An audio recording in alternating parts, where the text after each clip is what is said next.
Hey Nuggets! Welcome back to my YouTube channel. I'm finally doing a morph tutorial on ibispaint. So to start off, I randomly saved this picture on Pinterest. I didn't search anything up, it was just like there, you know, when Pinterest just shows you stuff before you actually search for what you want. So I just found it that way, and I knew I was going to use it for the video, so I'm so glad that I did do that. I am going to put this picture in my community tab so you don't have to screenshot through my video and stuff.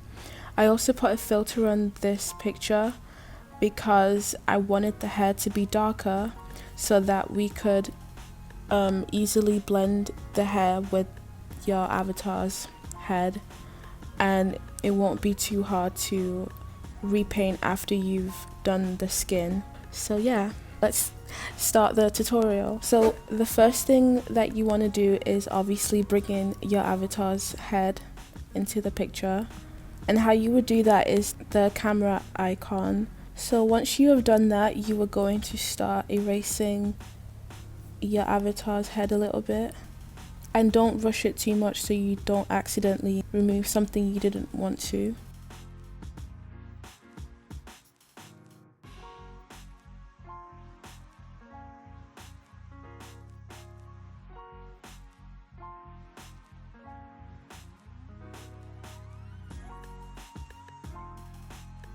And if it wasn't obvious before, make sure that your avatar's head is facing a bit to the right or the left. It doesn't matter which angle you took the picture in on iView, you can always flip it on Ibis.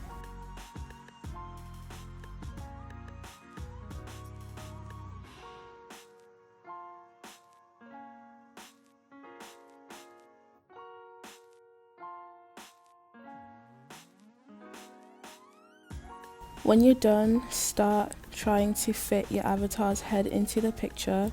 Sometimes some of you struggle because the head looks a bit too small on the actual picture, or a little too big.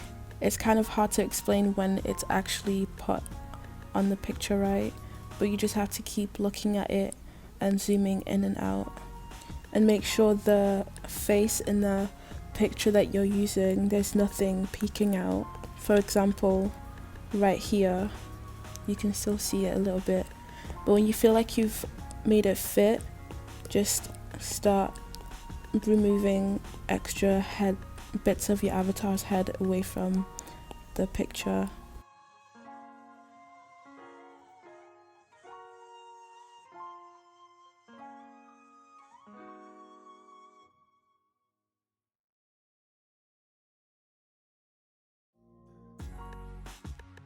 So I know my avatar's forehead looks really huge right now. When I actually recreate a hairline on top of the hair that's on here, it's gonna look so much better. Now that Ibis has a liquefying tool, we can just drag the bit that didn't go on the skin, on the head, just like that. I don't know why my avatar's chin is looking hella sharp. It didn't even look like that last time, but ignore that. We are gonna do the hair after we've done the skin. I'm not gonna repaint my avatar skin on top of the morph because the main focus of the video is showing you how to do the skin on a real picture, and if I did that, the video would be too long. The next step is create a new layer underneath your avatar's head and eye drop your avatar's skin tone, and the brush that we are going to use is the dip pen soft brush. Make sure you're really neat with this so you're not going outside of the skin, because we are going to put down the opacity so you can shade in the skin nicely.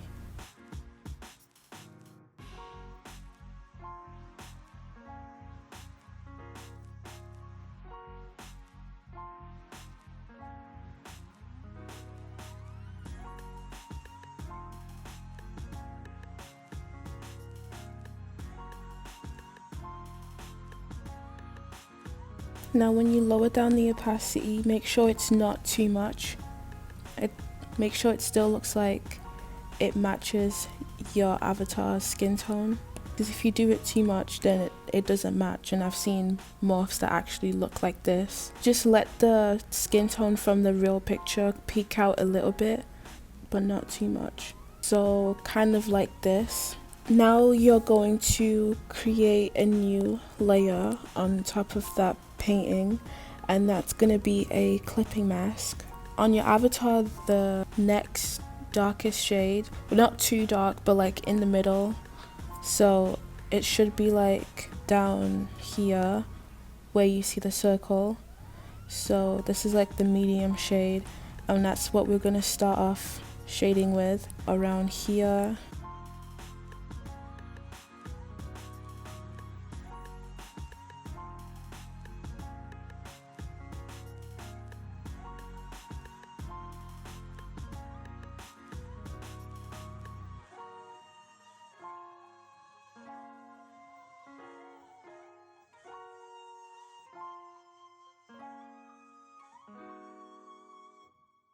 And if you feel stuck, you can always go back to the to the real picture you're doing, and just have a quick look at it by hiding the painting, and then look at where you would put the shades in.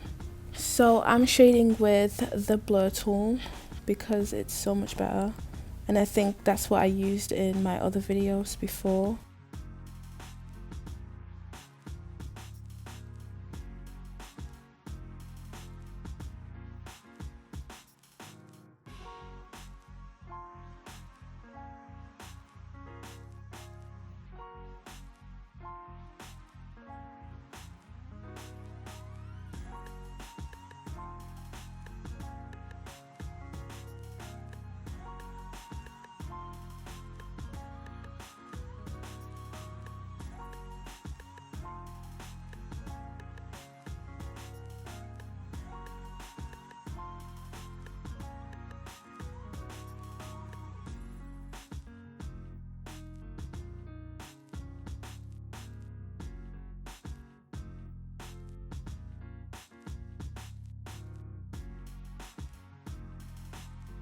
So places like this side where it's like midway, when I was practicing doing this by myself and how I would do it in the video, I found that using the liquefying tool was kind of nice.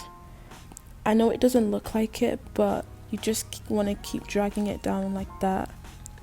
And if you don't feel like it's not doing anything, just zoom out a bit. You can notice the difference. Something you did not see me do just then is I changed the opacity of the painting all the way to 84% because I felt like it just needed to go down a little bit more.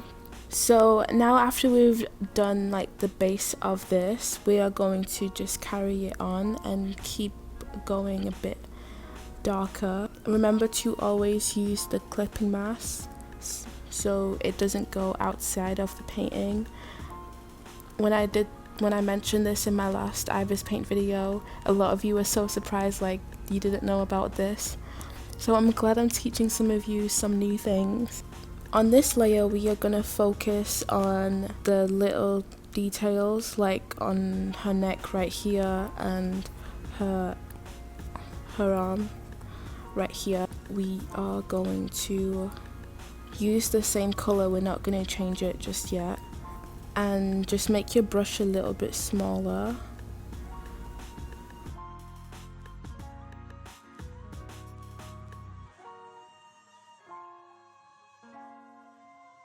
Now you're going to bring the blur tool again and just start blurring it in.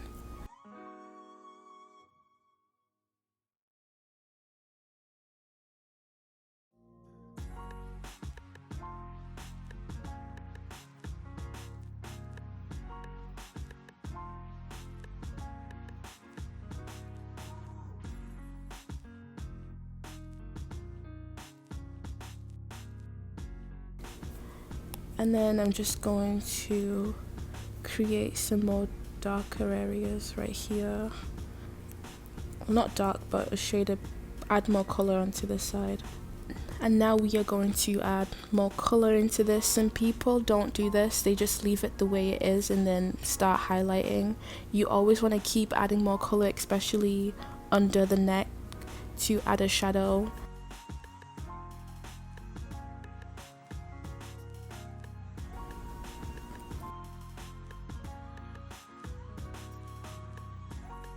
So I think we are going to go about one more shade darker after this, and then we're going to add shadows into this.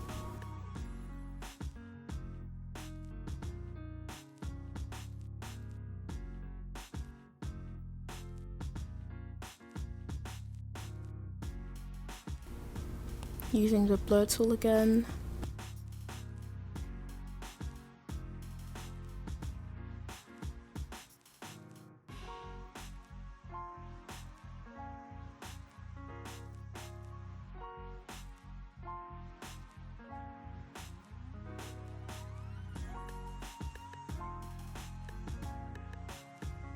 Forgot to add some color underneath here.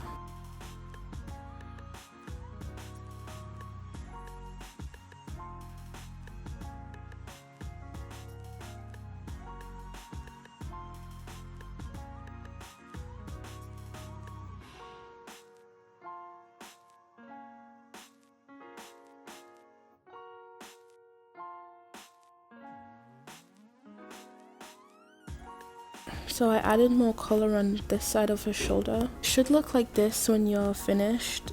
And I think it's alright to go way darker than this. So to check if it's alright, just gonna put the color down like this, and I'm gonna go on filter, brightness and contrast. Use that to change the color down there. Then eyedrop it, and then start adding the shadows that's on the picture as well.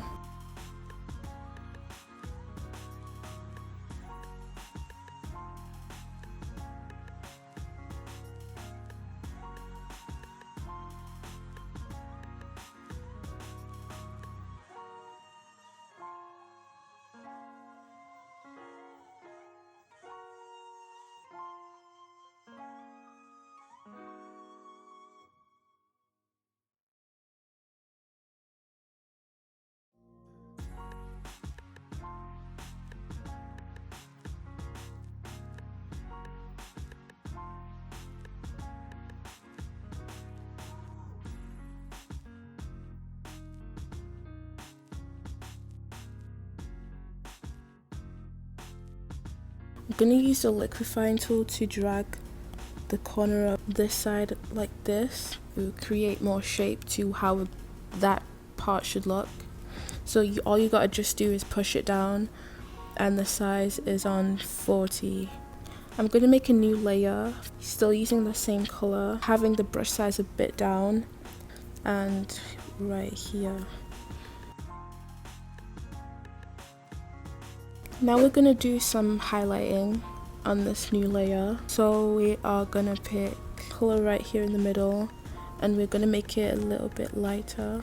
This color is not that good to highlight with, or else the skin tone is not gonna match my avatar anymore. So we're gonna go back to brightness and contrast. I actually don't know if it's gonna match, it's a bit too pink, but we're gonna see right now. Actually, it matched. The skin is looking better than it was. Now I'm still gonna use that same color, her collarbone right here, just like that. So I dropped this highlight that was on her shoulder in the real picture right here, and I did what I did before with making it lighter on the color wheel, and I'm just creating a dot right here like this, and then I'm blurring it out, and now I'm gonna use the liquefying tool again and just pushing it out like that, and then I'm gonna just blur it out with the blur tool, and it looks exactly like it does on the original picture, and I'm still gonna use that same highlight. Don't be like me that was a dumbass and just highlighted on the first layer that we did. Make sure it's on the right layer. I'm always doing this dumb mistake, but yeah. So yeah, we're going to use the same highlight on a different layer.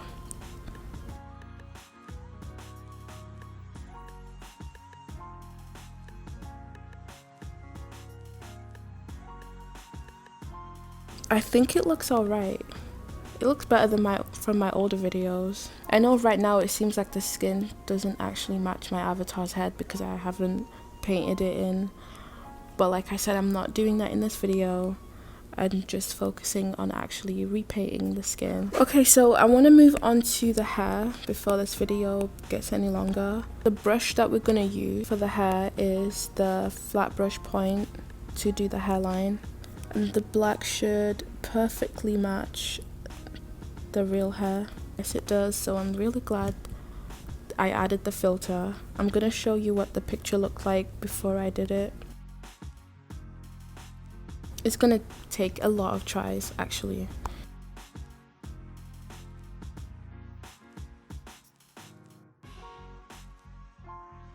I'm gonna use the liquefying tool to push it down.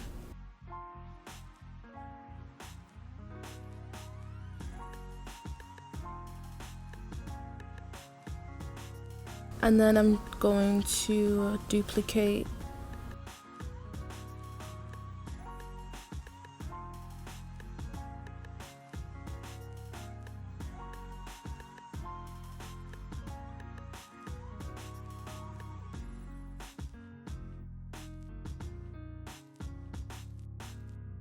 I know it looks so crazy, but I'm trying.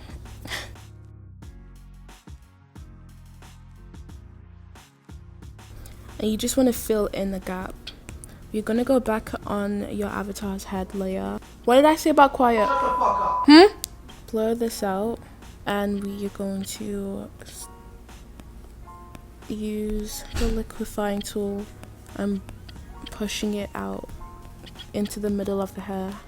And then just erase the rest. We'll merge these together. And I'm gonna erase this. Going back on that same brush to create roots right here.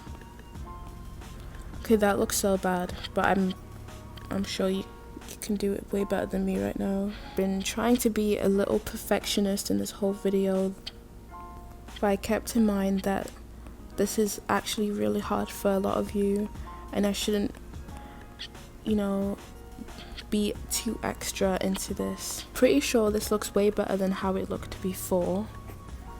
I am actually going to try to do some edges with this brush.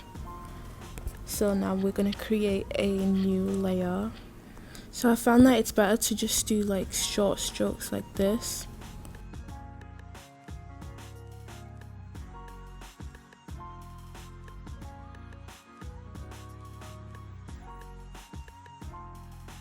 And then I'm going to use the liquefying tool to drag this up a little bit.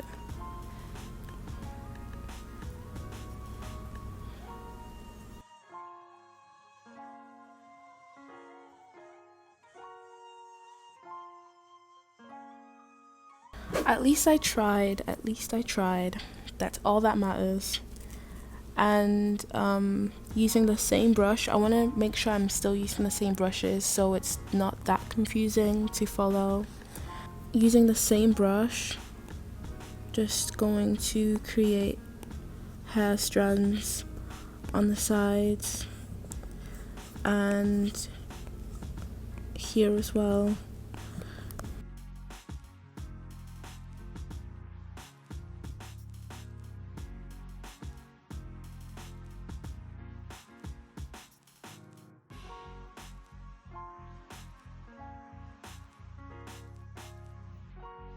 I want to see what it would be like if I smudged out the hair highlight.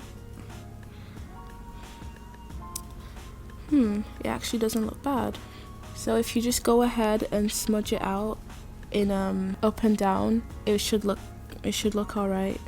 I want to see if I can use the blur tool to blur out my avatar a little bit. Oh, I can, because this is what I normally do on ibispaint. I smudge out some parts of her skin to make it more smooth.